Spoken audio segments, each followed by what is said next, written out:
Olá, boa tarde a você. Começamos agora o Agricultura BR desta terça-feira, dia 24 de setembro. Que bom estar contigo. Estamos aqui, Agricultura BR é o canal do boi que você acompanha pelas parabólicas, por TVs por assinatura, como a NET e a TV Claro, no canal 190, pelo YouTube, Facebook e também no Mato Grosso do Sul, sinal aberto pela TV Imaculada Conceição. E confira alguns dos destaques do programa de hoje. Hoje você vai acompanhar informações a respeito de como que o milho do Brasil já tem um volume, considerando desde o começo de janeiro até o fechamento da terceira semana de setembro, é um volume que já supera em muito todo o ano de 2018, passa de 27 milhões de toneladas, o milho embarcado pelas trades que operam no Brasil.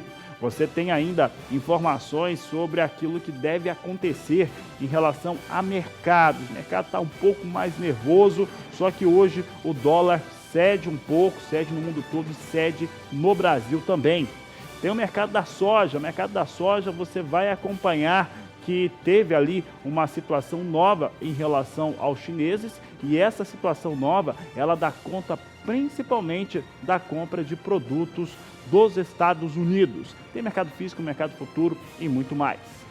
E eu começo o programa falando a respeito daquilo que está sendo comentado e muito falado nesta segunda-feira e nesta terça-feira. O que aconteceu? Aconteceu é que importantes negociadores lá nos Estados Unidos avisam que foi comercializada, negociada uma carga, 10 cargas de soja norte-americana para os chineses, o que totalizaria aí cerca de 600 mil toneladas, com entrega a partir do mês de outubro até novembro, essa entrega para a China. Vamos ver aí os dados que estão sendo comentados, o mercado está ventilando isso, olha lá, entre outubro e até o comecinho de dezembro. Carga 10 cargas na saída, volume de 600 mil toneladas dos Estados Unidos para os chineses. Essa situação aí, ela mostra um novo cenário, né, do qual China, né, nós estamos vendo essa movimentação desde o começo do mês de setembro, mas China comprando volumes maiores de soja dos Estados Unidos.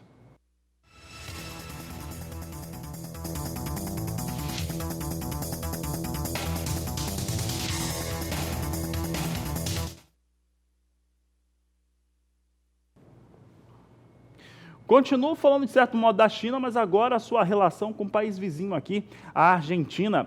Isso porque a China habilitou 7 processadoras de soja da Argentina para a compra de farelo do produto, farelo da oleaginosa. Essa situação é bem interessante, porque quando falamos de China e Argentina, estamos falando das dois países que são os maiores processadores da oleaginosa no mundo.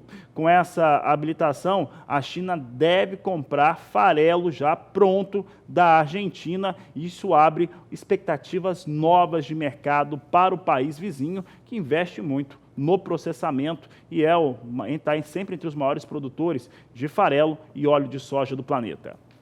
Vamos ver agora como é que vem soja negociado na Bolsa de Chicago, é o destaque de agora no Agricultura BR. Você acompanha comigo o que vem acontecendo com os números da oleaginosa na Bolsa norte-americana. Está na tela comigo, você vê aqui mais um dia de ganhos para as posições com soja. Você vê aqui novembro com um ganho de 2 pontos, vindo a $8,94 mais 4 bushel. Janeiro, $9,08 mais 2. Março, $9,19 mais 2 o bushel. E maio, $9,28 mais 6 por bushel. São os negócios que temos agora com soja na Bolsa de Chicago. Vamos ver o dólar agora. Dólar comercial chegava a ser negociado a 4,18 nessa última segunda-feira. Hoje a estimativa era de números mais a menos para a moeda norte-americana. Você tem aqui o dólar já vindo na estabilidade de novo, na casa de 4,17. R$ 4,17 mais 4, estável, com viés de alta em 0,07%. É o destaque agora com o dólar comercial. Bom, e por que eu estava dizendo que o dólar vinha com uma tendência de queda? Primeiro, por conta da ata do Comitê de Política Monetária Nacional e também as ações no exterior que vinham, né, trazendo o dólar para baixo. O dólar, nesse momento, caminha dentro da estabilidade e eu vou falar a respeito agora dessas decisões econômicas e também como é que está o mercado financeiro com Sara Kirchhoff, que participa dos nossos estúdios de São Paulo. Boa tarde, Sara, seja bem-vinda. Boa tarde, Fabiano. Boa tarde a todos. Pois é, o mercado financeiro deu um nó na manhã de hoje, né? Ele já mudou de direção, isso tanto para o câmbio quanto para a Bolsa, né? A Bolsa começou o dia em alta, agora opera em queda, enquanto o dólar tinha queda frente ao real e agora apresenta aí uma leve alta em torno de 0,07%, algo em torno disso. O dólar que começou a semana com uma alta ontem já, né, de quase 0,5%, durante a sessão tocou no patamar dos R$ 4,18, um patamar bem significativo aí para a moeda norte-americana frente ao real brasileiro, falando sempre, claro, do dólar comercial. O dólar turismo tem um valor ainda mais elevado. Isso foi muito impulsionado também por causa de dados da indústria alemã, né, dados europeus que ficaram muito abaixo do esperado. Em relação à indústria alemã, os dados foram os piores, chegaram ao pior nível dos últimos 10 anos. Então isso sempre traz aquelas preocupações de uma possível recessão econômica global e todas as moedas acabam sendo impactadas por isso. Só que hoje o movimento era diferente, o dólar ele vinha caindo frente a diversas moedas aí de países emergentes e também na comparação com o nosso real brasileiro e agora tem essa leve alta. Você citou a ata do Copom, né, Fabiano? O Comitê de Política Monetária do Banco Central, nessa ata que foi divulgada hoje, né, nessa terça-feira, ele estimou então que após aquela expansão que foi um pouquinho acima do esperado em relação ao PIB, Produto Interno Bruto Brasileiro, no segundo trimestre desse ano, ele disse que o PIB então deverá apresentar um ligeiro crescimento também no terceiro trimestre. O Banco Central ele ainda projetou uma inflação abaixo da meta para 2019 e 2020, que a gente já está vendo, e indicou também um novo corte nos juros básicos da economia. Juros que já tiveram um corte agora há poucos dias, está no menor patamar histórico, a nossa chamada taxa Selic, em 5,5%, mas eles indicaram então um novo corte que é mais ou menos dentro também da expectativa do mercado, que aposta aí, conforme o Boletim Focus, que a gente sempre apresenta aqui na segunda-feira, aposta em uma taxa Selic em 5% lá no fim do ano, embora os economistas que mais acertem aí dentro do relatório Focus, eles acreditam em uma taxa Selic ainda abaixo dos 5%, algo em torno de 4,75% lá no fim desse ano. Então, esses dados aí divulgados pelo Copom, né, o Comitê de Política Monetária, nessa ata que foi lida hoje, eles acabam, de certa forma, também impactando no mercado que fica de olho, especialmente na taxa de juros. Bom, além disso também, índice Bovespa, como eu falei, tinha alta hoje, agora opera em queda, mas o que vem ajudando a dar um suporte ou pelo menos a limitar uma parte dessas perdas são os papéis da JBS e da BRF, né? Os frigoríficos mais uma vez aí na ponta positiva do índice Bovespa, especialmente depois da notícia da alfândega da China, que mostrou que o país asiático aumentou as importações de carne suína de janeiro a agosto desse ano em mais de 70%. Em 76% aumentaram as importações chinesas de carne suína. Então, os papéis dos frigoríficos aqui no Brasil acabam sendo beneficiados com isso e sentem, né, esse impacto. Papéis da JBS e da BRF hoje com altas acima de 3%. Além disso, também os papéis da JBS tiveram uma elevação aí na recomendação por parte do Citibank, né, que é a recomendação para a compra de ações. Isso também dá suporte para as ações da companhia nessa terça-feira, ajudando a limitar, portanto, as perdas do índice Bovespa, que agora estão em torno de 50%, 0,50%, né, 0,5% de queda, e com isso a pontuação do Ibovespa, principal índice da Bolsa de Valores de São Paulo, nesse momento está em 104.110 pontos. Além de tudo isso, o mercado, claro, acompanha e espera novidades em relação à guerra comercial de China e Estados Unidos, né? Uma conversa que acabou esfriando, pelo menos para o mercado financeiro, na última sexta-feira, depois que a China desmarcou, né, suspendeu umas visitas que estavam agendadas para acontecer nas áreas agrícolas dos Estados Unidos. Então o mercado novamente ficou um pouco apreensivo em relação às tratativas em torno dessas tensões comerciais envolvendo China e Estados Unidos, e sempre que isso acontece, as moedas de países emergentes, né, de uma forma geral, acabam ficando desfavorecidas, porque é o momento em que o mercado corre para comprar a moeda mais segura, que, como a gente sabe, é o dólar. Então, guerra comercial continua no foco. foco, corte de juros aqui no Brasil, né? Essas novas sinalizações aí por corte de juros por aqui, economia também europeia, a economia da China também apresentando dados um pouco abaixo do esperado pelo mercado, isso ao longo das últimas semanas e também ao longo agora dos últimos meses. Isso traz uma certa preocupação e dá esse tom de cautela para o mercado financeiro. Mas hoje tudo já mudou, né? Como a gente falou, o dólar vinha em queda, agora está com uma leve alta e Bovespa ao contrário. Então vamos ver o que acontece ainda daqui para frente e mais tarde eu volto para falar de mercado financeiro, né? No Agricultura BR 3 e também no programa Mais Pecuária, mas daqui a pouquinho eu volto para falar de outra coisa. O assunto é o trigo. É com você, Fabiano. Tá certo, Sara, obrigado pela participação. Daqui a pouco, então, falamos sobre trigo. Por enquanto, o assunto segue sendo soja. E a soja vai conseguindo. Aqui no Brasil, as negociações vão emprestando um pouco da recuperação da soja na Bolsa de Chicago. Também um dólar que se mantém forte, alto, a quase 4,18. Com isso, nós temos soja nos portos, valor de paridade bem interessante. Santos vem a R$ 87,50 a saca de 60 quilos. Paranaguá, o Porto vindo com negociação R$ 87,00 a saca, é o destaque que trago agora em relação ao que vem acontecendo com soja nos portos brasileiros e você acompanha aqui no Agricultura BR. Vamos falar de comercialização, é o assunto de agora, falando sobre comercialização de soja no Mato Grosso do Sul. Mato Grosso do Sul vem com um bom volume de comercialização, é o destaque que a Agricultura BR traz agora. Nós temos agora cerca de um bom volume, chegando a mais de 25% da safra comercializada. É o que nós vamos mostrar na tela agora. Você tem aqui os dados para a estimativa em Mato Grosso do Sul, uma estimativa de produção de acordo com a Grandes Corretora e a Federação da Agricultura, de 9.680.000 toneladas, né, de produção, uma alta de 3,18% em relação à produção sul-mato-grossense, que na safra 18-19, aí todos sabem, acabou tendo um impacto um pouco ruim em relação ao clima. Dessa soja, 25% está comercializado, safra 2019-2020, vindo com bom volume de negociação.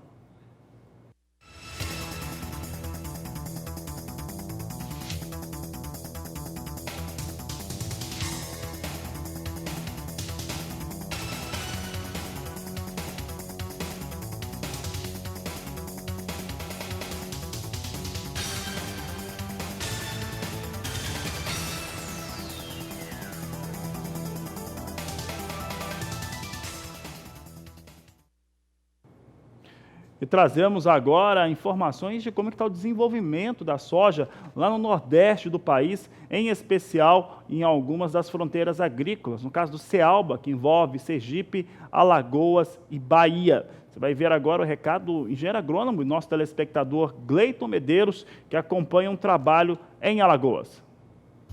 Bom, pessoal, aqui Gleiton Medeiros, aqui direto de Campo Alegre, aqui no estado de Alagoas. Como vocês podem ver, uma área já expressiva de soja aqui. Estamos aqui no dia de campo, veio buscar mais informação. Produtores de Sergipe também aqui na área para buscar informação também. E a ideia é essa, tentar aumentar essa área de soja aqui em Alagoas e em Sergipe para dois motivos. Tanto para a questão das fábricas que estão vindo se instalar para fazer o farelo, o óleo de soja, como também para expandir na produção de semente. Já que as áreas do Piauí, do Maranhão, do oeste da Bahia, do Goiás, do Mato Grosso, todos começam a plantar aqui agora, você tem uma variedade praticamente na sua totalidade de vigorosidade na colheita, que ela está sendo colhida agora e o plantio começa daqui 15, 20, 30 dias, dependendo da região dessas que foi citada aí. Então, produção de soja aqui na região, médias de talhões de 60, de 70, médias de talhões de 50, varia muito, mas muitas variedades boas que estão conseguindo ter resultados extraordinários. E mais, soja em áreas onde aqui tinha cana de açúcar que já é plantada há 100, 200 anos. Então isso é uma maravilha. Então a diversificação de cultura está chegando para fazer o diferencial aqui na região do Cealba. Trabalho com a comercialização, compra e venda desses produtos aqui também, e a gente sabe da importância de se produzir aqui, tanto na questão do valor, o valor agregado é excelente. Hoje a soja aqui está em média de R$ 83,00, R$ 84,00 a saca de 60 kg, e tem muito mais mercado por aí para conseguir. Só lembrando que a gente tem um grande mercado produtor de avicultura aqui do lado, no estado de Pernambuco. Aqui dentro da Alagoas a gente tem uma cadeia produtiva muito importante da pecuária de leite, a avicultura também pujante, e a gente também tem a pecuária de leite do estado de Sergipe. Fora a pecuária de corte e todos os outros segmentos também que dependem do farelo de soja. Então, muito importante vir participar desse evento aqui e conhecer essa cultura aqui, como vocês podem ver, ó, uma cultura maravilhosa no ponto de colheita. Então, meus amigos, soja na veia, vamos em frente. O Cleiton Medeiros, lá em Campo Alegre, no estado de Alagoas, falando como é que está essa produção de soja por lá. E olha, do Alagoas, depois do intervalo, nós vamos lá para o Rio Grande do Sul, porque por lá já teve início o plantio do milho, o assunto do próximo bloco. Aproveite que nós vamos para o intervalo e entre em contato conosco. O WhatsApp, o número é o 67996562266. O Agricultura BR volta já. Vamos falar agora do estado do Rio Grande do Sul, que é um grande consumidor de cereal, no caso do milho, por conta das suas indústrias, e por lá começou o cultivo. E é sobre este assunto que nós vamos agora conversar com a Annelise Nicolodi, que está lá e vai nos falar um pouco a respeito da cultura do milho aí no Rio Grande do Sul. Boa tarde, Annelise, seja bem-vinda.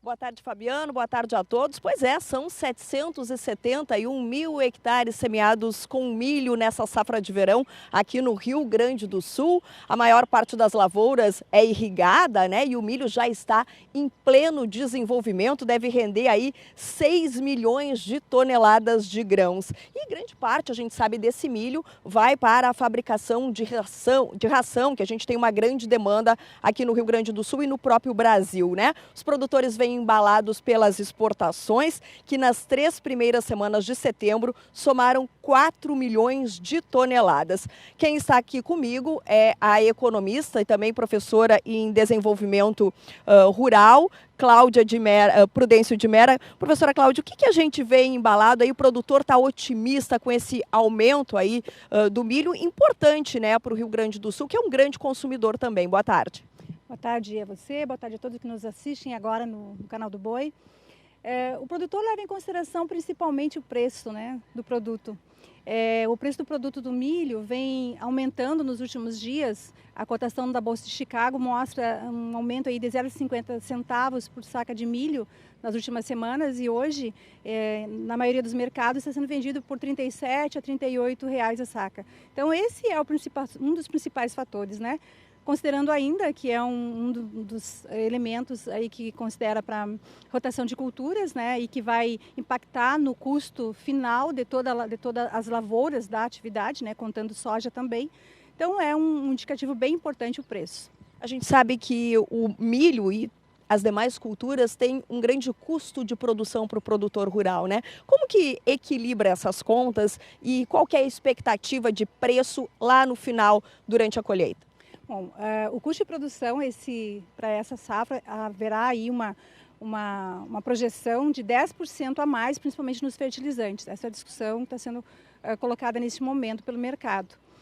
A principal dica para o produtor é ele fazer a análise dos custos que ele tem, né, principalmente dos custos variáveis que ele tem dentro da atividade, para ele saber por qual valor ele vai poder vender o produto dele no final, né, ou travar o preço antes, né, antes da comercialização. Então, ele sabendo qual é o custo dele, fica mais fácil para ele tomar a decisão de qual preço ele vai vender, né? Fazer uma média de preço aí para poder pagar os custos, principalmente os custos variáveis, né? E ter uma margem de lucro que possa trazer uma rentabilidade para esse produtor. Esses índices de exportação devem continuar em alta aí ao longo da safra? Bom, vai depender de dois aspectos, principalmente a oferta e a demanda. Pelo lado da oferta, aí existe uma certa frustração de safra norte-americana, que acaba impactando aí nos preços dos produtos, né, aqui no Brasil, no caso do milho. Mas, por outro lado, o que mais impacta é a demanda por esse produto. Existe aí uma discussão no mercado chinês aí, em relação à sanidade animal, né, onde eles vêm buscar aqui no Brasil produtos, principalmente aves e suínos, né? E isso tem aumentado no último ano em torno de 37% essa demanda, né, pelos nossos produtos, o que automaticamente desencadeia aí uma procura pelo milho, né, que é a ração para esse tipo de produto. Então, existe uma perspectiva bem importante para essa área, principalmente no Rio Grande do Sul aqui, onde vem aumentando a área produzida de milho. Na região do Alto Jacuí, no qual nós estamos inseridos, há um aumento aí pela projeção do IBGE de 2017 para cá, principalmente no município de Cruz Alta, de 66% da área plantada de milho aqui, de 4 mil hectares passou para 7.500 hectares, isso é um dado bem significativo aqui no município, não só a Cruz Alta, também outros municípios aqui do Alto Jacuí. E a rentabilidade também é outro fator importante aqui na região, até porque o milho é considerado pelos produtores um dos produtos que tem mais risco, né? Principalmente com relação à questão climática. Então a rentabilidade é bastante importante aqui na região. Cruz Alta, Fortaleza dos Valos, Não Metoque, Salto do Jacuí tiveram em média nos últimos anos um aumento de 30% de rentabilidade.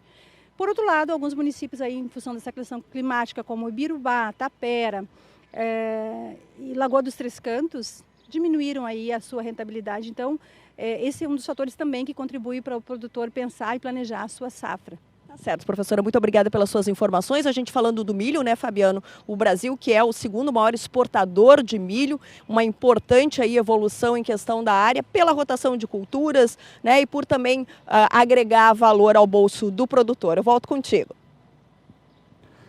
Tá certo, obrigado, Annelise, obrigado pela participação. Um grande abraço a vocês, pessoal lá no Rio Grande do Sul, trabalhos relacionados ao milho e sendo iniciado.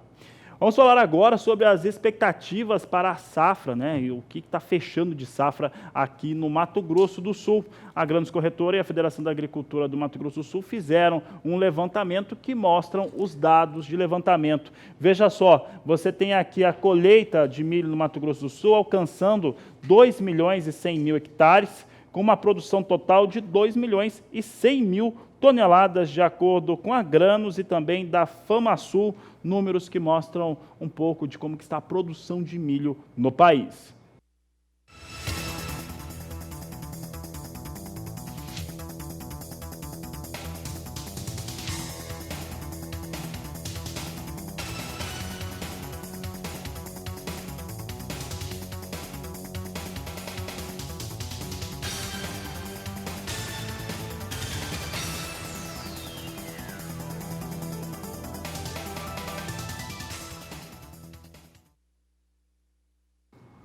E olha, as exportações brasileiras de milho seguem bombando. É o que nos mostrou ontem o levantamento parcial da Secretaria de Comércio Exterior, ligado ao Ministério da Economia, que trouxe os números parciais para o mês de setembro. Ainda restando algumas semanas do mês, nós já temos aí 4.760.000 toneladas de milho que foram embarcadas durante este mês de setembro. Os números são tão expressivos que, no total, de janeiro a setembro deste ano, já ultrapassa a marca de 27 milhões de toneladas exportadas pelas tradings que operam no Brasil, o que já é um número bem mais alto do que aquele registrado em todo o ano de 2018. Então, olha na tela comigo, veja só que a parcial de setembro, são 3 semanas de exportação, chega a 4.760.000 toneladas de milho embarcadas nas 3 primeiras semanas. No ano de janeiro até o fechamento da terceira semana, 27.460.000 toneladas. Esse número já deixa bem para trás os 23.800.000 toneladas de milho de 2018. Em 2018 houve uma espécie de contenção, né, daquilo que estava sendo exportado, o Brasil produziu menos, a área era menor e com isso nós já temos aí uma ultrapassagem bem fácil pela exportação brasileira. A diferença desse ano é que nós temos uma produção recorde, chegando a 100 milhões de toneladas de milho no país, mas uma exportação também com expectativa recorde, o que vem dando manutenção para os valores do milho aqui no Brasil. Sigo falando agora de milho, mas já que eu falei de exportação e o milho saiu pelos portos, vamos saber como é que vem os valores de referência nos portos brasileiros para o cereal. Eu trago Paranaguá e Santos. Você tem na tela valor em Santos, na paridade, a R$ 38,00 a saca de 60 quilos. Paranaguá, vindo a R$ 37,50 a saca, de acordo com a apuração da Granos Corretora. Sigo falando de milho, agora cenário internacional. Olha, nós tivemos no levantamento apresentado pelo Departamento de Agricultura dos Estados Unidos, às 17 horas, no horário de Brasília de ontem, os números de acompanhamento de lavoura. E houve melhora para as lavouras norte-americanas de milho. Vamos saber como é que o mercado reage a essa informação. Nós temos aqui milho. Aqui o pessoal trouxe aqui o milho, desculpa, o milho dos Estados Unidos vendido para o México num volume de 200 mil toneladas, tá? Isso aqui é um fator novo de mercado. Campanha 2019-2020, o que nós temos aí? Vendas avulsas de milho. Toda vez que passa de uma marca de 100 mil toneladas, os exportadores informam ao Departamento de Agricultura norte-americano. Hoje cedo tivemos essa informação, 200 mil toneladas. Agora, essa informação do dia e que é de tom positivo. Outra é essa que eu estava falando mesmo, acompanhamento de lavouras nos Estados Unidos mostra melhora na safra norte-americana. Agora sim você acompanha comigo os números do milho na Bolsa de Chicago, se nós tivermos os números, agora sim. Nós temos aqui milho vindo na estabilidade, o viés é negativo, mas não é ruim não. Posição de dezembro vinha a $3,72 mais 2 o bushel, março $3,83 o bushel, maio 3,91, posição de julho negociada a $3,97 por bushel. São os negócios que temos agora com milho negociado na Bolsa de Chicago, números que você acompanha no Agricultura BR.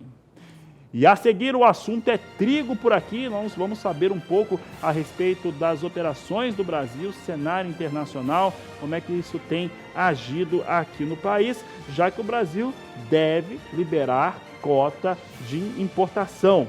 Olha, aproveita para entrar em contato conosco, faça como o Gleito Medeiros, manda sua mensagem, foto, vídeo no nosso WhatsApp. O número é 67996562266, 67996562266. O Agricultura BR vai para o intervalo e volta já. E o Brasil deve liberar uma cota de importação de trigo até 750 mil toneladas sem tarifa. Aliás, é uma medida bastante polêmica, né? Gerou algumas reclamações internamente, mas este é o assunto que nós vamos tratar com Sara Kirchhoff, que participa conosco mais uma vez. Tá para ser publicado então, Sara? É verdade, Fabiano. Boa tarde mais uma vez. Esse assunto ele foi abordado agora durante o Congresso Internacional da Indústria do Trigo, que começou ontem em Campinas, aqui no interior de São Paulo, e segue agora ao longo também dessa terça-feira. Quem falou sobre esse assunto foi Flávio Bettarello, ele que é secretário adjunto de Comércio e Relações Internacionais do Ministério da Agricultura. Ele disse, então, que o Brasil deve importar até o fim desse ano a cota sem tarifa, né? Deve implementar, até o fim desse ano a cota sem tarifa para importação de até 750 mil toneladas de trigo. Essa foi uma das promessas feitas pelo presidente Jair Bolsonaro em março desse ano para os Estados Unidos. E essa medida, ela inclui a importação sem tarifa de trigo para todos os países que estejam fora do Mercosul, mas acredita-se que os Estados Unidos deverão ser os maiores beneficiados nesse caso. A Rússia, de acordo com uma reportagem do jornal Valor Econômico, também se animou com essa notícia, né, da isenção das taxas para a exportação do trigo para o Brasil, e ela se tornou líder global nas exportações do cereal nos últimos 3 anos, e na safra atual a Rússia deverá embarcar aí 34 milhões de toneladas de trigo. Atualmente, mais de 80% do trigo que o Brasil compra vem dos nossos vizinhos, aí os hermanos vêm da Argentina, que são os nossos grandes competidores. E o trigo importado normalmente ele cobre mais da metade da demanda dos moinhos brasileiros, que esperam então que o aumento da concorrência barateie os custos e melhore as margens. De acordo com o João Carlos Veríssimo, que é presidente do Conselho Deliberativo da Associação Brasileira da Indústria de Trigo, ABTrigo, o rendimento médio das empresas foi de 10% nos últimos 3 anos. Só que o preço do cereal, o preço médio, subiu aí 17% nesse mesmo período. Nos últimos 5 anos, até o ano passado, o lucro líquido dos 13 principais moinhos de trigo aqui no Brasil, que divulgam os resultados financeiros, caiu de 16%. E essa situação toda do trigo aqui no Brasil é bem preocupante. Inclusive, aqui em São Paulo, né, há poucos dias eu entrevistei o presidente da Câmara Setorial do Trigo, E ele falava, claro, São Paulo não é um dos maiores produtores do cereal no Brasil, mas é um importante produtor também de trigo, e ele fala que para melhorar, né, a qualidade do cereal aqui no estado de São Paulo, a Câmara Setorial, ela indica, né, e solicita para que os produtores de trigo, eles diminuam a diversificação aí das variedades de trigo utilizadas para unificar, de certa forma, o produto brasileiro, aumentando também a sua qualidade e a concorrência aí. E falando em trigo, eu vou aproveitar para destacar o trigo nas principais regiões, os principais estados brasileiros, de acordo com as cotações da Bolsa Brasileira de Mercadorias. Eu vou começar com a cotação do trigo no estado do Paraná, na cidade de Cascavel. De acordo com o indicador BBM, ontem o trigo não teve variação, esse preço sai sempre às 5 horas da tarde. Ontem o preço do trigo não teve variação em Cascavel, está no patamar de R$ 840 por tonelada o trigo em Cascavel, no estado do Paraná. E no acumulado do mês, dos últimos 30 dias, né, diferente da variação do CPEA que mostra do dia 1º em diante, o indicador BBM mostra a variação dos últimos 30 dias. Então, em 30 dias, o trigo em Cascavel recuou mais de 6,5%. Enquanto isso, na cidade de Cruz Alta, no Rio Grande do Sul, o trigo não teve variação nem no dia e nem no acumulado do mês. Com isso, a tonelada de trigo na cidade de Cruz Alta está no patamar de R$ 820, conforme o indicador BBM. E em Santa Catarina, na cidade de Campos Novos, a variação no dia ficou estável, não teve variação, portanto, e no acumulado do mês, trigo acumula tem uma queda de mais de 6,5% em Campos Novos, Santa Catarina. E por lá, a tonelada está no patamar de R$ 785, conforme aí as informações que são passadas pelas corretoras de mercadorias da BBM. Devolvendo o sinal para Campo Grande, Fabiano, é com você. Tá certo, Sara, obrigado pela participação, uma boa tarde, até mais na terceira edição aqui do Agricultura BR. E vamos falar agora sobre o Imposto Territorial Rural. Você vai ter mais informações a respeito de como que as declarações precisam ser feitas e, principalmente, prazo de encerramento. O ITR é previsto por lei, por isso o proprietário de imóvel rural precisa fazer a declaração. O domicílio tributário do contribuinte é o município de localização do imóvel. Produtor proprietário, nessa condição que eu falei, que em 1º de janeiro de 2019, ele é detentor de área rural. Então, ele está sujeito a pagamento do imposto, mas ele está obrigado a entregar a declaração de imposto de ITR, independente da quantidade de hectares, sendo área rural. O ITR é uma tabela progressiva, ou seja, a diferença maior ou menor será ajustada na declaração anual do ano seguinte. Dessa forma, para estimular a produção rural, quanto maior o grau de utilização de sua propriedade, a alíquota do imposto pode chegar até 20%. Dependendo do seu grau de utilização comparado com o tamanho da propriedade, porque isso é variável, tá? Começa de uma propriedade com 50 hectares, ele é uma alíquota, e até 5.000 hectares é outra alíquota, mas o grau de utilização é que vai interferir nessa alíquota. O prazo para a declaração do ITR vai até o dia 30 de setembro. O proprietário rural precisa estar atento à apresentação da documentação, como, por exemplo, o VTN, valor da terra nua. A não declaração ou declaração incorreta dessa documentação pode ocasionar multa de até 20%. É sobre este valor que incide o ITR, porque pega esse valor do VTN, exclui as áreas isentas, você chega num valor tributável da terra nua. Então, o que acontece? Eu tenho chegado no meu escritório, antigamente chegava muito a notificação por questões diárias, reserva legal, o produtor fala que tem reserva legal, aí dava inconsistência, não tinha toda aquela reserva legal, área de preservação permanente. Então, isso foi sanado com o ADA, que é o Ato Declaratório Ambiental, que o produtor rural também é obrigado a entregar, e depois veio aí o CAR. De Campo Grande, Mato Grosso do Sul, Vinícius Souza. O Imposto Territorial Rural precisa ter as observações aí para fazer a declaração de maneira correta. O Agricultura BR vai para mais um intervalo. Olha só, ainda hoje você vai ter aqui entrevistas bem interessantes. Hoje tem Raça Bons Mara na noite de hoje. Hoje a nossa agenda, inclusive, aqui para você que acompanha o canal do Boi, é mais cedo. Às 20 horas nós vamos ter um grande evento, leilão que traz reprodutores, traz fêmeas também. Então, começando hoje mais cedo, 20 horas Brasília. Mas no próximo bloco, eu vou trazer informações a respeito do mercado do café. Vamos saber como é que está a operação com café arábica e também robusta em Nova York, na Bolsa de Londres e as cotações aqui no Brasil. Nós vamos para o intervalo e voltamos já. A evolução do maquinário do campo, esse é um dos assuntos que estão sendo tratados em um importante evento que mostra como é que o trabalho dessas máquinas tem impactam no agronegócio brasileiro, e é o assunto dessa entrevista agora realizada por Walter Pulga Jr. Acompanhe. Professor Mauro, é um prazer recebê-lo aqui. Vamos falar sobre um assunto que para muitos produtores rurais parece desconhecido, mas no dia a dia ele vive esses problemas de ergonomia, segurança no trabalho com máquinas e equipamentos agrícolas. Foi-se embora já, passou muito longe aquele tempo do banco de lata no trator, da cabine sem proteção. O que ocorreu nos últimos anos que aumentou a segurança do trabalhador no campo? Bom, realmente esse tempo já faz parte do passado, embora algumas máquinas agrícolas, especialmente os tratores, eles têm uma vida útil muito grande, então a gente ainda consegue encontrar alguns tratores com essas características, né?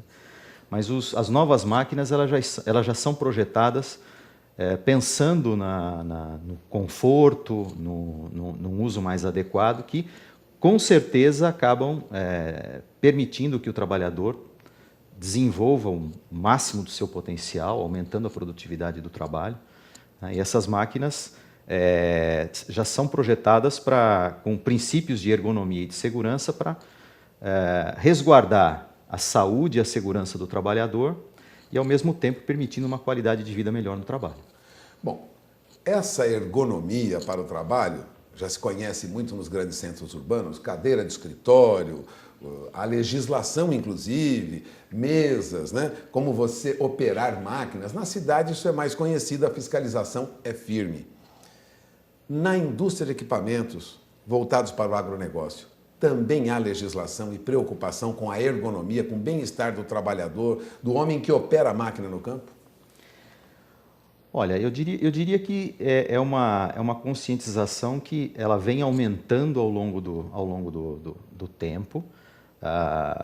Ainda há muito o que se fazer, né? A legislação ela já prevê algumas normas específicas, particularmente no caso da agricultura, a NR31, a NR17, elas são especificamente voltadas, uma para o campo, que é a NR31, e a NR17 ela é específica sobre ergonomia, e aí são todos os setores da economia. E a ergonomia é um assunto que ele vem ganhando aos poucos a atenção dos produtores. Como eu trabalho nessa área, eu fico sempre com a expectativa de que essa velocidade de incorporação dos preceitos da ergonomia fosse mais rápida, né? Mas já muitas pessoas, muitas empresas já têm adotado nos seus projetos esses preceitos, esses valores. Vamos lembrar que muitos problemas de saúde, e o senhor conhece esse assunto com profundidade, lá na faculdade, o senhor trabalha com isso na Universidade de Campinas, muitos problemas de saúde do passado existiam por conta de equipamentos mal construídos, por desconhecimento mesmo das regras. Muitos problemas oriundos de saúde no trabalhador foram causados por máquinas? Particularmente o uso do trator, sim, por conta especialmente da vibração, né, a qual era submetida o tratorista, e por conta da atividade, né, especialmente nas máquinas antigas, onde o tratorista, ao conduzir os implementos, tinha que dirigir com o tronco torcido, olhando para trás. Então, os efeitos acabam sendo muito comuns durante anos na coluna vertebral, na região cervical, na região lombar, e a vibração ela tem um efeito deletério nos rins, né? por conta da Então, da muitos frequência casos natural. ocorreram no passado. Sim, sim, isso já diminuiu muito. Essa preocupação, ela acaba passando por questões de segurança e normas que inibiram muito esses efeitos, né? Mas, claro, sempre há o que melhorar. E né? como o senhor lembrava, muitas máquinas antigas ainda estão em utilização, causando, lógico, alguns problemas. A tendência é que isso diminua. Sem dúvida. Por exemplo, a proteção contra capotamento, né, a legislação ela passou a obrigar a construção das... Não se vende mais máquinas sem proteção contra capotamento desde 2005. Entretanto, a legislação não obrigou que os tratores antigos fizessem esse tipo de adaptação. Então, infelizmente, ainda a gente verifica alguns acidentes, inclusive alguns fatais, por conta da ausência desse equipamento nos tratores, né?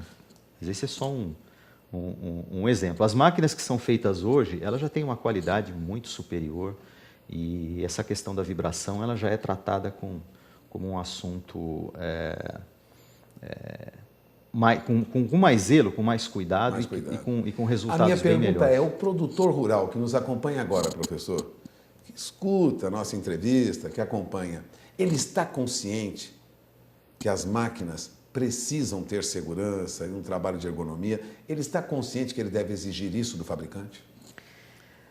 Eu acho esse assunto muito importante, porque a atuação da sociedade ela tem que acontecer de todos os lados. Quer dizer, na universidade, na universidade e nos centros de pesquisa, que vão gerar conhecimentos para exatamente poder minimizar esses efeitos deletérios, né, de um uso inadequado de máquinas, né, facilitam os produtores de máquinas, os fabricantes, a fazerem projetos melhores. Mas se não houver essa cobrança também por parte de quem utiliza essas máquinas, né, essas alterações elas acontecem de uma forma muito, muito vagarosa. Então, até para que a gente tenha disponibilidade no mercado de máquinas que sejam mais seguras e, ao mesmo tempo, mais produtivas, é muito importante que os nossos produtores rurais estejam atentos a essas máquinas que tenham essas características que vão levar a melhor qualidade de vida para os seus operadores. Bom, o professor Mauro Terezo coordena um trabalho na Unicamp, na faculdade, que cuida de assuntos relacionados à agricultura, nesse aspecto, e teremos agora, no início de outubro, um encontro nacional para discutir ergonomia, segurança no trabalho, máquinas, engenharia voltada para a segurança. É o chamado ENESTA, Encontro Nacional de Ergonomia e Segurança no Trabalho no Agronegócio. Professor, é o primeiro que nós temos tratando desse assunto? Esse é o primeiro que a gente está fazendo no país, e aí a ideia é fazer esse casamento, né, da ergonomia, da segurança no agronegócio e pensando num público de todos esses segmentos que eu acabei de comentar. Pessoal ligado à pesquisa, ligado à área produtiva e aos próprios produtores rurais também. Ou seja, é um encontro aberto para discutir. O encontro ocorre no auditório do Centro de Convenções da Unicamp, em Campinas, aqui em São Paulo, nos dias 7 e 8 de outubro de 2009. E as inscrições estão abertas, é só você, bit.ly/enesta-1. Acho que eu passei certinho. Passou certinho. Faça a sua inscrição, participe, o que parece não muito importante a princípio, né? Mas é um assunto importante, garante segurança e saúde. Professor, passamos o recado? Eu acredito que sim, e vai ser um enorme prazer receber a todos lá na Unicamp. Vai ser um período em que a gente espera, a partir da participação dos inscritos nesse encontro, a gente espera ver um tijolinho a mais na construção de um país melhor, de uma agricultura mais feita de uma forma mais saudável, mais segura, né, com mais qualidade de vida, né? E mais produtiva, com certeza. O Brasil vem ganhando, né, vem tirando recordes e recordes de produtividade, né, nos próximos 5 a 6 anos, muito provavelmente nós vamos ser o maior produtor mundial, exportador de alimentos, né, e isso muito à custa de aumento de produtividade, nem tanto aumento de terra, mas por conta do aumento da produtividade. E esse aumento de produtividade ele é decorrente da absorção de toda essa tecnologia que o país tem desenvolvido e tem permitido produzir mais alimentos de uma forma mais adequada e, ao mesmo tempo, com os preceitos da ergonomia e da segurança, permitindo um trabalho mais saudável, né? Um trabalho com uma melhor qualidade de vida, né? E que isso é muito importante, né? Acho que é absolutamente fundamental para quem trabalha ter essa segurança, né, de que o trabalho não vai ter sequelas, né? Ou seja, é seguro. É seguro. Produz né? mais com segurança. Isso é muito saudade. importante. Verdade. Obrigado, professor. Eu que com agradeço. vocês em Campo Grande. Aí o evento debatendo a questão do maquinário agrícola. Por aqui eu vou falar agora a respeito de café. Eu começo falando a respeito do café arábica, que é a maior negociação tem na Bolsa de Nova York. Plataforma Ice Filters influencia diretamente os negócios aqui no Brasil, que é o maior produtor da variedade. E nós temos hoje mercado em alta para Nova York. Contrato de dezembro a 99 centes mais 70 a libra-peso. Março, $1, 3 centes mais 15 por libra-peso, vem ganhando também 0,65. Maio, $1, 5 centes mais 65 a libra-peso, ganha 0,85. E julho ganha mais, vem com alta de 1,25 a $1, 8 centes mais 15 por libra-peso. Negócios com café arábica na Bolsa de Nova York.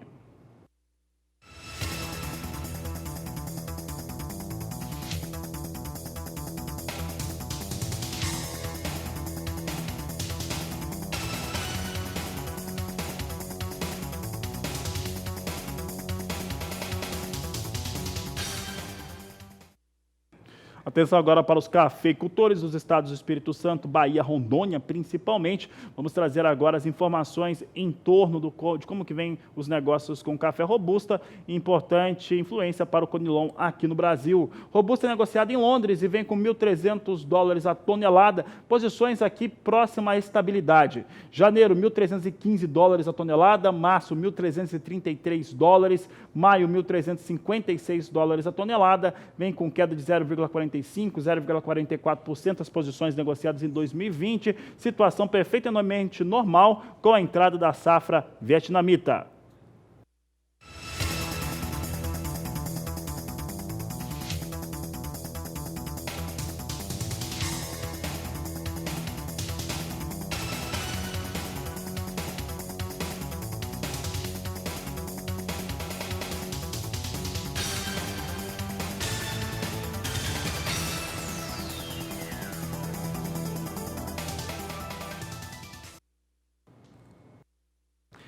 E depois do intervalo comercial, você tem as informações da soja e dólar, mas você vai também ter os destaques da grande atração da noite aqui do Canal do Boi. É a raça Bons Mara, e você vai acompanhar informações a respeito deste leilão daqui a pouco, depois do intervalo.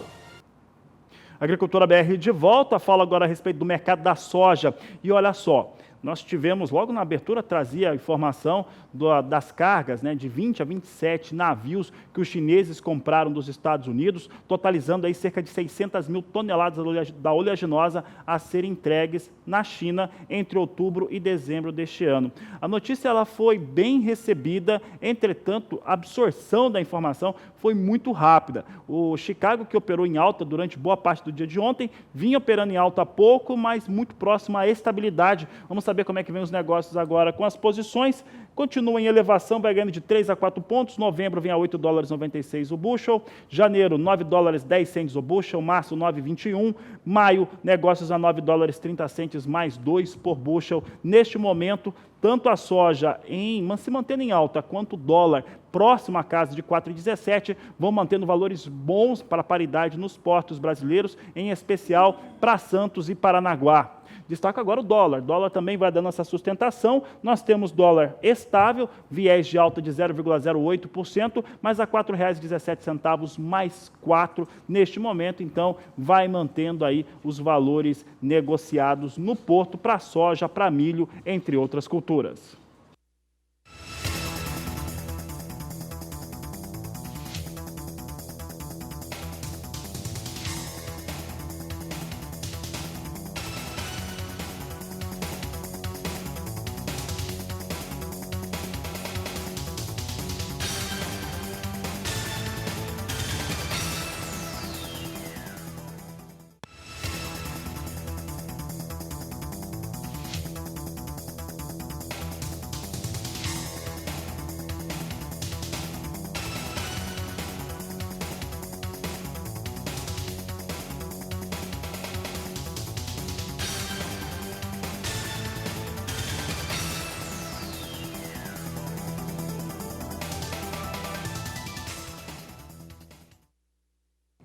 Hoje à noite é da raça Bonsmara aqui pelo Canal do Boi. A Fazenda Santa Silvéria traz uma grande atração com touros, também com fêmea sendo colocada à disposição. Uma oferta muito rara na noite de hoje aqui pelo Canal do Boi. Inclusive, aquele horário tradicional hoje é um pouco mais cedo, não é 20h30 não, é 20 horas começa esse grande evento aqui pelo Canal do Boi. E para falar a respeito do assunto, eu vou conversar agora com Clélia Pacheco, nossa convidada, e também quem recebe, né, de certo modo, os produtores e os pecuaristas na noite de hoje. Clélia, obrigado pela participação mais uma vez. O que o pecuarista... Obrigada, Fabiano. Está aqui de novo, estamos aqui. A senhora foi e voltou, né? Muito bom isso. Muito bom. O que o pecuarista pode esperar na noite de hoje através desses animais? Boa tarde. Boa tarde. Olha, a gente está contente, estamos com... Os touros estão muito bons, é uma tourada selecionada para começar a cobrir agora. Estação de monta, pode chegar na fazenda, soltar nas vacas. Olha aí, está mostrando no vídeo. E tourada que foi avaliada pelo Studbook. A avaliação nossa é feita na África do Sul pelo Studbook. Também temos uma avaliação aqui do Qualitas. Esses touros todos foram avaliados, todos com índices positivos. Para quem quer peso a desmama, para quem quer peso ano sobre ano, acabamento de carcaça. A gente recebeu a gente tem questionamento, como é que é o acabamento do Bonsmara, quanto tempo que abate. Isso daí, hoje nós abatemos uma garrotada, 22 meses, 20 arrobas. Nós vamos mostrar hoje à noite o acabamento que deu a garrotada inteira. Então, quem puder, acompanha hoje na batida do martelo, que nós vamos mostrar esse acabamento do gado que foi abatido hoje no Marfrig. Clélia, em relação a esses animais, nas perguntas que chegam, você já colocou aqui um ponto bem interessante, né? Esses animais que foram abatidos, eles são raça Bonsmara pura? É touro Bonsmara em vacas ebuínas? Então, eles são raça Bonsmara pura, o que é mais difícil quer dizer, seria, porque a raça pura, se ela não for com a predominância genética do que ela se propõe, ela não vai dar o resultado. E no cruzamento você tem o efeito da heterose e o efeito da outra raça que entra. Então, ele sendo puro, quer dizer, ele dá acabamento. Essa é o que essa é a principal conclusão que a gente pode chegar, que a gente já sabe, mas é para o criador, para quem vai experimentar a raça, pode ter tranquilidade que o Bonsmara dá acabamento de carcaça. Clélia, eu falo muito da China aqui nesse programa, por conta da questão da soja, questão dos grãos, mercado, mas o que chegou de pergunta? Chegou uma pergunta, falou assim, os animais, né, quando a gente falou durante a última semana, em relação a essa exigência chinesa, os animais, foi habilitado frigoríficos pelo Brasil, a gente considera isso uma ótima situação, porque habilitou frigoríficos médios, pequenos também, cria uma oportunidade de negócio para todo mundo, mas tem a exigência dos 30 meses da China. Né? Então, hoje o pecuarista ele tem que para conseguir esse mercado, para conseguir vender melhor, tem que estar tecnificado para entregar até 30 meses. Essa raça é desenvolvida para isso, porque é uma raça precoce. Então, ele atinge a maturidade sexual muito cedo. E a gente sabe que depois que atingiu a maturidade sexual é que vem o acabamento e as características de marmoreio e tudo que se intensificam. Então, isso não é uma preocupação. Isso daí, tranquilamente, o Bosmara acaba em 24 meses a campo, se você der um pasto melhor, e ele termina a campo, confinamento. Ontem eu estava vendo um gado também abatido no JBS, 16 meses, 22 arrobas. Obviamente, confinamento intensivo. Então, você consegue, dependendo da dieta e da energia que você colocar na dieta, você consegue antecipar ou mais tranquilo, a pasto, coisa e tal. Mas é uma raça que ela foi desenvolvida para isso mesmo. A seleção dela é voltada para a precocidade. E nós vamos ter os touros, os reprodutores que vão ser colocados à disposição. Nós temos 70 touros, é isso? Temos 70 touros. Lembrando que, além do que, contando com o efeito da heterose, então, que é muito importante, porque o Bosmara dá heterose, 100% de heterose em vaca Nelore, zebuína, vamos dizer assim. Vamos colocar que muita gente vai comprar esses reprodutores, vai colocar em fêmeas zebuínas, em especial Nelore, e ele está buscando... E a campo, né? E a campo. E a campo. Então, né, que é característica, inclusive, das duas raças, né, de campo e de suportar, por exemplo, centro-oeste, esse calor todo. E outra coisa, quem quer repassar gado, quem vai repassar gado que fez IATF, não precisa repassar com padrão genético menor, porque os touros todos são provados, todos selecionados. Então, você vai manter o padrão da sua bezerrada se você usar o Bosmara para repassar, tanto na Nelore ou zebuína, como nas F1. Tanto na F1. Na trabalho de campo, Clélia, quando a gente pega e imagina um touro Bosmara, ele deve cobrir quantas vacas ele trabalha? Isso daí a gente é ortodoxo. Apesar deles saírem todos da fazenda com andrológico, super... o nosso andrológico é muito rígido, o nosso veterinário é seríssimo, Alfredo Massari, não tem erro. A gente gosta de manter as 30, 35, porque para que correr risco? Porque é a média, né? Para que correr risco? Pode um touro pode brigar, pode machucar, pode... Então, isso daí, acho que essa média é conservadora, é mais pé no chão e não vale a pena. Maravilha. Em relação às fêmeas, é uma oferta exclusiva que temos na noite de hoje. O que a senhora pode falar a respeito delas? Também as fêmeas são fêmeas avaliadas, são fêmeas que a gente tirou do rebanho. A gente não oferece muita fêmea porque nós ainda estamos com o rebanho em crescimento. Selecionamos algumas para quem tem interesse em entrar na raça, em começar a criar. Tem essas fêmeas aí, são novilhas. E vale a pena também não perder a oportunidade de conhecer melhor a raça através da fêmea. Tá certo. Então, eu gostaria que a senhora fizesse o convite ao pessoal que está acompanhando a Agricultura BR, o canal do Boi, nesse horário, para hoje à noite, a partir das 20 horas, fazerem bons negócios. Então, eu espero vocês para estar com a gente aqui hoje, a partir das 20 horas, a gente já vai estar no ar. 20h30 em ponto, vamos começar, para não acabar muito tarde. E essa oferta de fêmeas e esses 70 touros super selecionados para quem quer cruzamento industrial a campo.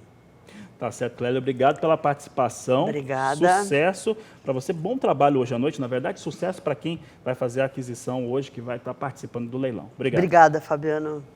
E nós vamos para o intervalo comercial. Daqui a pouco nós vamos voltar falando sobre tecnologia para a bovinocultura. Eu volto já.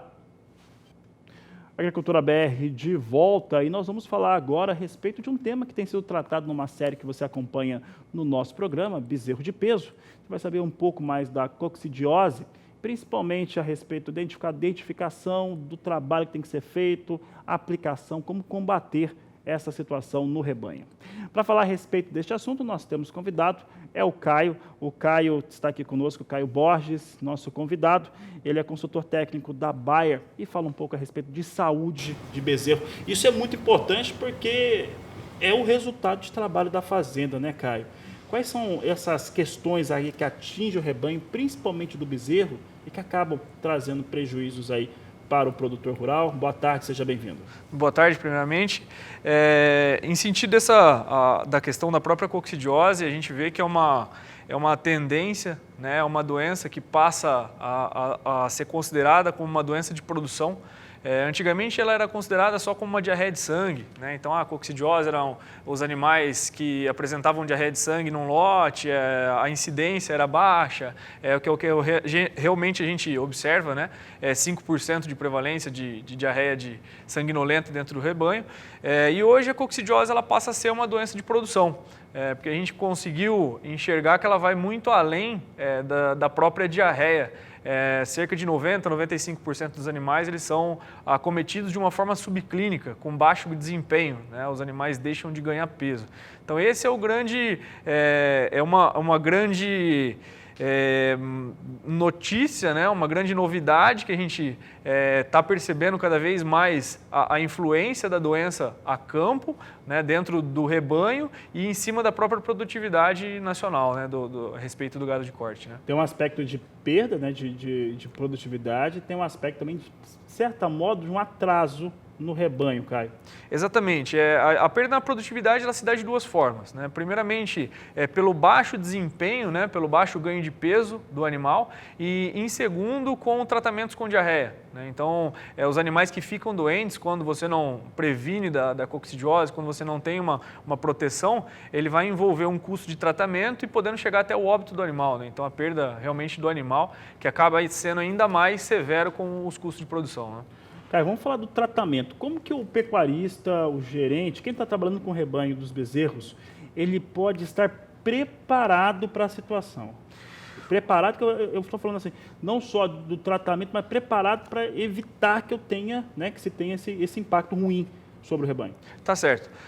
Hoje a coccidiose ela é difundida por 100% do território brasileiro, né? Então, em todas as fazendas, uma amostra positiva é simples de ser identificada. E a forma de realmente o produtor estar preparado para controlar a coccidiose, né, para realizar um controle, é realmente fazendo a prevenção com o uso do Bicox, né? A gente sabe que quanto mais se intensifica o manejo, quanto mais se aprimora racial, nutrição, IATF, que tem cada vez mais animais suscetíveis, bezerros nascendo em um mesmo período, mais se tem animais propícios a contrair a coccidiose. Então, a forma mais simples de se fazer esse controle é realizando o próprio tratamento preventivo com o Bicox, né, a nossa solução coccidicida, que pode ser usado na cura do umbigo. Então, no manejo de cura de umbigo, faz-se uma dose única na boca do animal, via oral, né, na dose de 3 ml para cada 10 quilos, e é uma solução que vai trazer a tranquilidade para o produtor na situação de controle da coccidiose. Tá certo, Caio. Caio, produtor rural quer saber mais, pecuarista quer saber mais, vai estar acompanhando a série que passa aqui no canal do Boi. Como é que ele faz para tirar suas dúvidas, para ter mais detalhes a respeito da aplicação do produto, da maneira da atividade? Hoje o produtor pode estar acompanhando a gente pelas nossas mídias sociais, né, Facebook e Instagram, no Bayer Saúde Animal, e também ou encaminhando e-mail para a gente, né, no nosso e-mail que segue nas redes sociais, ou então acessando o próprio site da Bayer, né, saudeanimal.bayer.com.br. Então, a gente fica à disposição de qualquer informação técnica necessária. Tá certo, Caio. Caio, obrigado pela participação aqui no Agricultura BR. Prazer recebê-lo. Nós vamos encerrar o programa junto hoje, então. Vai encerrar comigo aqui o Caio. Olha só, nós voltamos logo mais. A nossa terceira edição acontece a partir das 16 horas. Você vai ter acompanhamento de mercado, vai saber como é que está soja, milho, mercado futuro e muito mais. A todos uma excelente tarde e até mais.